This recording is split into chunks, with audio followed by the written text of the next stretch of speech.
Yo, what's up guys, it's Sports Fan 1 here, going back with another video. In today's video, I'm going to give my Detroit Lions season prediction. Now, I know that I gave my NFL predictions, and I gave a somewhat of an outlook of the Detroit Lions, but since the Detroit Lions are my team, I wanted to go more in depth, sort of. Like, I just wanted to have a little talk about them, like, nothing too, like something casual, like, a casual conversation about the Lions. Like I said, the Lions are my favorite team, and I have high hopes for them going into this year, along with a lot of other Lions fans. I mean, this is going to be year 3 of Dan Campbell. Um, First year was, I'm not going to say a huge disappointment because we were turning around, starting from scratch. The record wasn't great, 3-13-1, but what it showed was we actually showed heart. We showed fight. The majority of that season, we didn't back down. We gave the other team a fight. We just didn't win a lot of games. Um, we had some heartbreakers that year. Losing to Justin Tucker's record-setting game-winning field goal from 66 yards away. And it wasn't a gimme. It wasn't a gimme. I mean, a 66, 50 plus is not a gimme. 40 plus isn't a gimme. But it could have easily hit the crossbar and bounced the other way, and we would have won. But it didn't. And then the very next week in Minneapolis, virtually the same thing. It didn't hit the upright, but it was a game-winning field goal, basically with like no time left after we just got the lead. So back to back, pretty heartbreaking losses. And for the most part, we were in a lot of games. I mean, there was only a few games we weren't really in it, and that was the Bengals and Eagles game. But it looked like we were starting to build a culture, and then the very next season, last season, we wanted to see a step up. We started 1-6, and we're all like, oh no, here we go again. Dan Campbell's not going to work out. The defense sucks. Offense is good, but the defense sucks. We can't stop anybody. You had games like the Seattle Seahawks game where we couldn't win a game. I mean, we couldn't make a stop. 48-45 the final score was. Allowed 35 to the Eagles. Allowed 20 plus to the Commanders. We could not stop anybody. And we started 1-6. And we're all like, oh my god, we look worse than the year before. And then all of a sudden something clicked. Right after that Dolphins game, something just clicked. And then we go on 8 of our last 10 win. And we narrowly missed the playoffs. Like, we had a chance to make the playoffs going into week 18 after starting 1-6. And that's a credit to Dan Campbell and the coaching staff. We learned how to win. And now we revamped the defense over the offseason, albeit through the draft and free agency. Now we didn't bring a lot of big name players to this team. But quite frankly, you don't really need to. I mean, yeah, it's great to have the Aaron Donalds and the Derwin James and the Jalen Ramseys of the league. It's fun to have all those guys because they're superstars and they're gonna give you production week in and week out. But at the end of the day, you need guys that will fit your role, fit your system. Aiden Hutchinson's coming off a very good rookie campaign. Same with Kirby Joseph. Same with Malcolm Rodriguez. Who, by the way, Malcolm Rodriguez was a 6th round draft pick, by the way.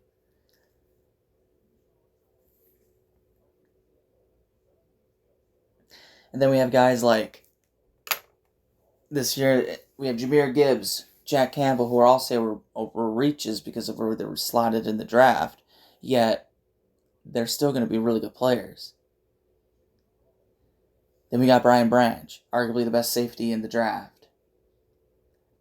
And then we brought in Chauncey Gardner-Johnson for a year, who, if he shows out, I can see us giving him a long-term contract. He has the talent. We all saw it last year with Philadelphia. He's still young as well. We're getting Tracy Walker back. We have Alex Anzalone, who is a good role player, in my opinion. Isaiah Buggs. Someone who you don't, if you weren't a Lions fan, you're like, who the hell is Isaiah Buggs? But last season, he performed very well on the defensive line and the interior. He was a leader. Same with Lee McNeil.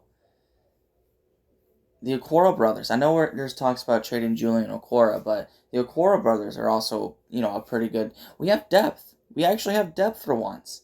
Then you bring in Cortland Sutton and Emmanuel Mosley.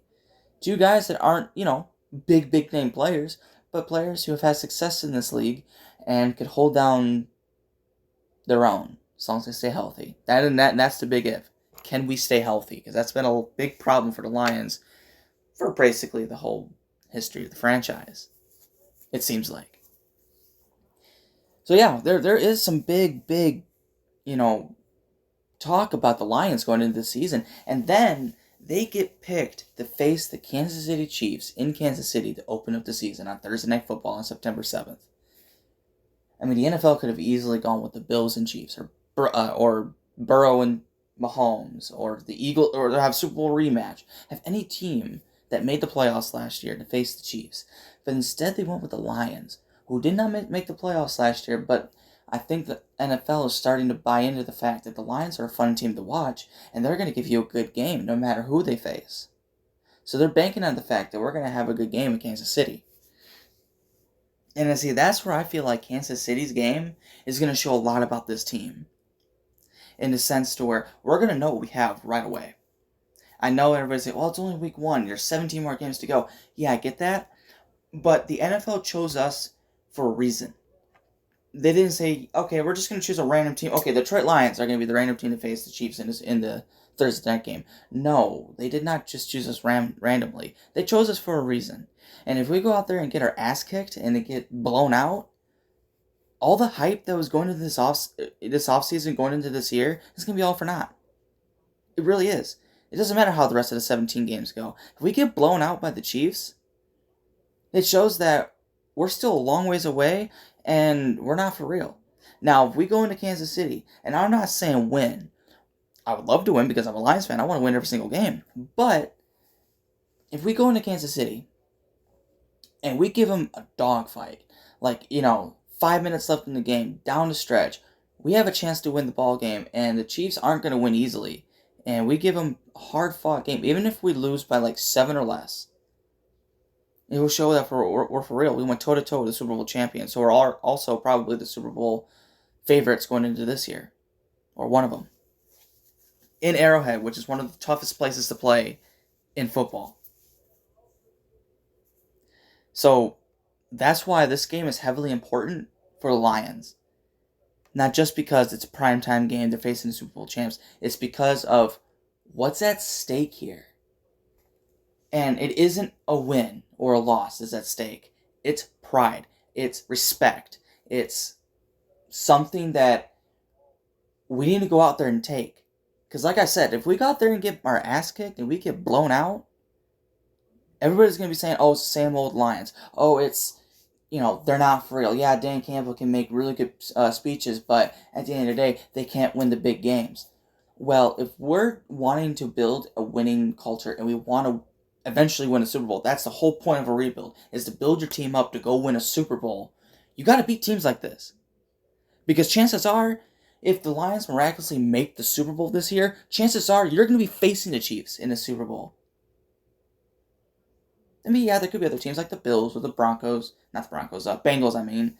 Or, possibly the Ravens. But there's a high chance it's probably going to be the Chiefs again. So you're going to have to beat teams like this. And you have to prove to them. Now, I'm not saying go beat them this week 1. But you got to prove to them that you can beat them.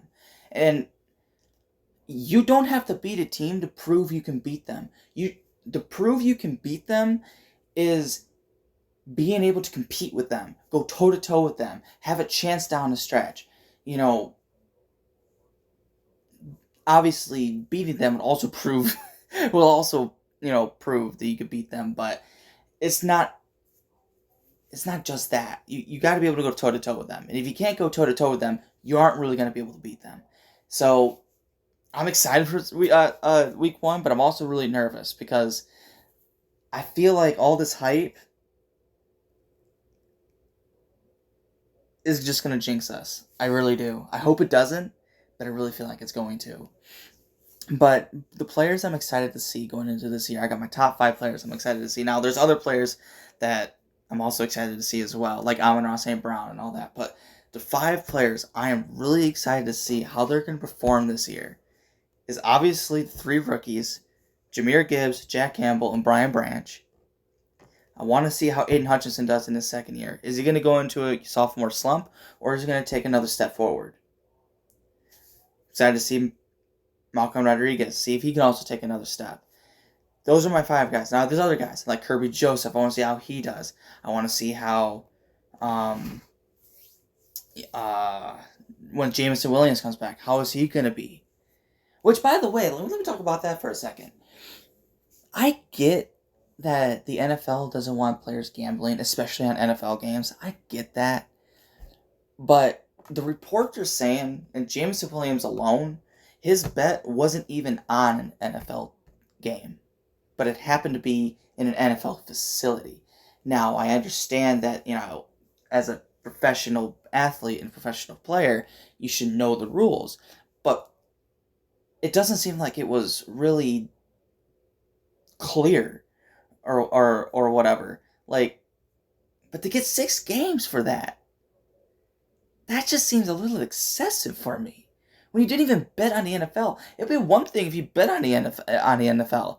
I kind of understand that because you can actually negatively affect a game because you can say, "Oh, I have a bet on this. If you throw the game, I'll give you half," or something like that. I get all that, but it wasn't even an NFL game. It just happened to be in an NFL facility. I get you want to be strict about that. I understand that. And, I wouldn't have been upset with a 1 or maybe 2 game suspension. But 6? That just seems kind of excessive. And then you get this Alvin Kamara case where Alvin Kamara allegedly beat a dude to an inch of his life. And he only gets 3 games. That just doesn't make any sense to me. But that's the NFL for you. But I'm excited to see what James Williams is going to come when he comes back after week 6. It sucks we're not going to have him for the first 6 weeks, but at least he's not hurt. Well, he did get hurt during this preseason. He's not going to be able to play much, but they say it's not serious. Same with Amon-Ra St. Brown. So, we'll get him back sooner than we did last year. So we'll have him for longer, at least. But I'm excited to see what he does. But I'm just totally excited to see what this team is going to do. And I actually think that if our defense, which we revamped this year, but it's one thing to revamp it over the offseason, it's another thing to perform. But if we can get our defense, and I'm not asking to go from 32 to number 1, but if we can be in the top 10, which I think on paper this defense can be a top 10 defense. If they could be a top 10 defense, and our offense can be like it was last year, top 5, top 7, I really can't see why we can't win at least 12 games this year. I know I said in that one video that I said we went 13-4, but I can't see why we can't go out there and win 11, 12 games if our defense plays like it should this year and our offense keeps like what it did last year. Because really, if you look at last season in particular, and I think I said this before, but if you look at it, the main reason why we lost the majority of the games we did wasn't because of our offense. The only game I could say was because of our offense was that Patriots game. We got shut out. And I guess you could also say the Cowboys game as well. We only scored 3 points. But really, other than that, our offense wasn't the reason why we lost the games. It was our defense. And I'm going to say it again. Like I said it in the video, but I'm going to say it again. Week 1 against the Eagles. Yeah, I know we went down a lot, but we stormed back, got within 3. We had a chance to stop the Eagles prior to the 2-minute warning, I believe. It was a 3rd and 8, or somewhere around there. And we used up most of our timeouts. We had to make a stop, and we didn't. 3rd and 8, we couldn't make a stop. If we got a stop there, we maybe been able to drive down, get a field goal, maybe even a touchdown. Now, who knows? Maybe we still would have lost. But defense didn't do their part. So we ended up losing by 3. And they still allowed 38 points. Now, I also think that Jared Goff threw a pick 6 in that game. So you minus that, They still allowed 31 points. Not great. Then week 2, Lions went up 22 to nothing at half. But then the Commanders stormed back a little bit. We ended up winning the game, but we still allowed them to get back in the game. And it looked like we were about to blow it. So still, not a great look for the defense. And then I believe week 3 it was when we faced the Seahawks. That game, where we didn't make the Seahawks punt one time. And we lost 48 to 45. Now again, people are going to say, well, what, if Jared Goff didn't throw that pick 6, you guys would have won the game. Well, I guess if you take the pick 6 away, that's 41-45. We won the game. But you take away that pick 6, that's still 41 points your defense allowed. That's not great. That is not good. And not making them punt once is also not good. I mean, the punter didn't have to suit up for that game. He could have stayed home. That's the sad part.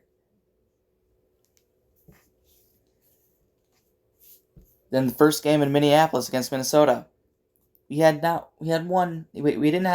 just one, but we had 2 points in that game. We had a double-digit lead, and we blew both of them, especially down the stretch, which was also the worst clock management I've ever seen.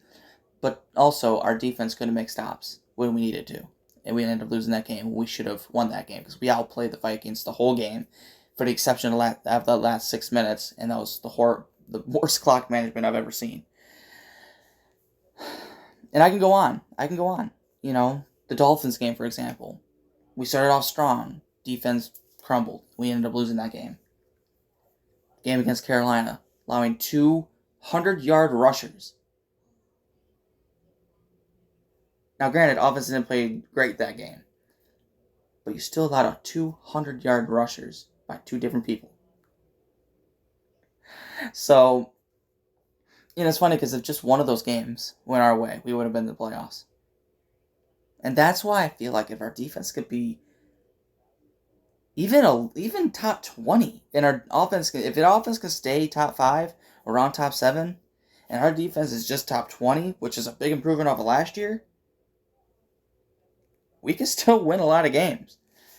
This is our opportunity right now to win the North this year with Aaron Rodgers out of Green Bay. Now, granted, we have yet to see what Jordan Love's going to do with the Packers.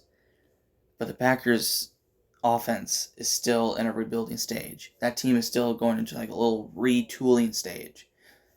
The Bears are still rebuilding. Yeah, they're going to be improved going into this year, but they're still not going to be a threat to the North this year. The Vikings, defense scares me on that side. Offense, I still think we'll be able to score the ball with Justin Jefferson and Kirk Cousins, that connection. But the Lions outplayed the Vikings the past 2 years. If you really look at it, we beat the Vikings in the first year under Dan Campbell. Should have beaten them the first game. Should have swept them last year. So really look at it. This is the Lions' year. This is the Lions' year to win the division and to get a home game in the playoffs for the first time since 1991. Because the playoff games we played since then were all away. The Saints game was at the Superdome. The Cowboys game, which I'm still pissed off about, was in Dallas. The Seahawks game was in Seattle. Imagine what it'd be like if we get a home playoff game this year. At least one. I don't know, man. I'm excited. I really am. My official prediction is 11-6. I think that is the record we're going to have. And that should be enough to win the North, because I don't see the Vikings being as what they were last year. I don't think they're going to be 13-4 or whatever they were at. I think they'll go 10-7. I think they'll give us a sort of a fight, because Kirk Cousins and Justin Jefferson in that offense will probably be able to score the ball. But that defense kind of scares me. But I think they'll be able to win 10, maybe 9 games. But yeah, 11-6 for the Lions is what I'm predicting. And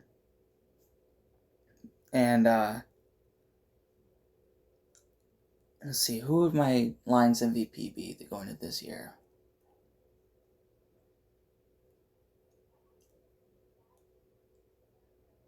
I would go with... Okay, who I think it's going to be is either Aiden Hutchinson or Jahmyr Gibbs. Rookie of the Year, probably go either Jack Campbell or Jahmyr Gibbs. Defensive Rookie of the Year... No, just regular Rookie of the Year. I'm not going to do offense or defense. Most Improved Player. I want to see an improvement from... who was it? I can't think of his name. Why can't I not think of his name?